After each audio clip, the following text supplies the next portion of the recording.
আমার রান্নাঘরে আপনাদের স্বাগত জানাই। আজ আমি রান্না করছি পেঁয়াজ পোস্ত। পেঁয়াজ পোস্ত বেশিরভাগ বাঙালিরই খুব পছন্দের খাবার, আর খুব সহজেই এটা বানিয়ে নেওয়া যায়। পেঁয়াজ পোস্ত আমি যেভাবে রান্না করি সেটাই আজ আমি আপনাদের সঙ্গে শেয়ার করছি। গ্যাস জেলে আমি কড়াই বসিয়ে দিয়েছি। কড়াইয়ে দিয়েছি সর্ষের তেল, ফোড়নে দিয়েছি 2টো শুকনো লঙ্কা। শুকনো লঙ্কাটা বেশ ভাজা হয়ে এসেছে। এখন আমি দিয়ে দিচ্ছি কুচিয়ে রাখা পেঁয়াজ।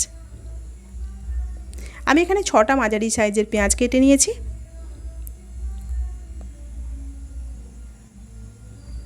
পেঁয়াজটা নেড়েচেড়ে আমি লালচে কালার আসা পর্যন্ত ভেজে নেব।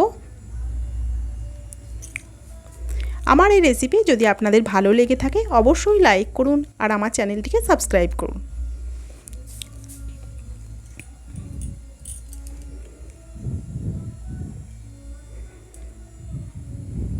পেঁয়াজটা বেশ লালচে করে ভাজা হয়ে গেছে। এখন আমি দিয়ে দিচ্ছি পরিমাণ মতো নুন।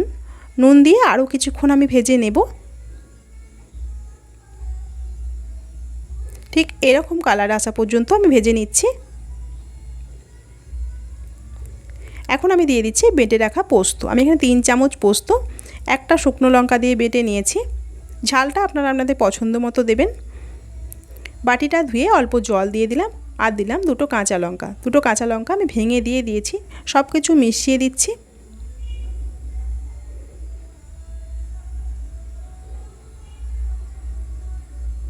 সব কিছু মিশিয়ে দিয়ে গ্যাসের ফ্লেমটা লোয়েতে রেখে আমি 1 মিনিট মতো রান্না করব।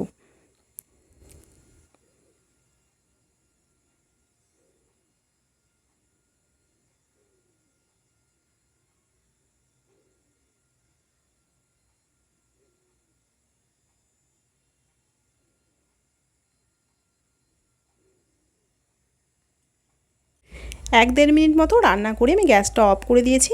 এইভাবে পেঁয়াজ পোস্ত বানিয়ে দেখতে পারেন। গরম গরম ভাতের সঙ্গে খেতে খুব ভালো লাগে।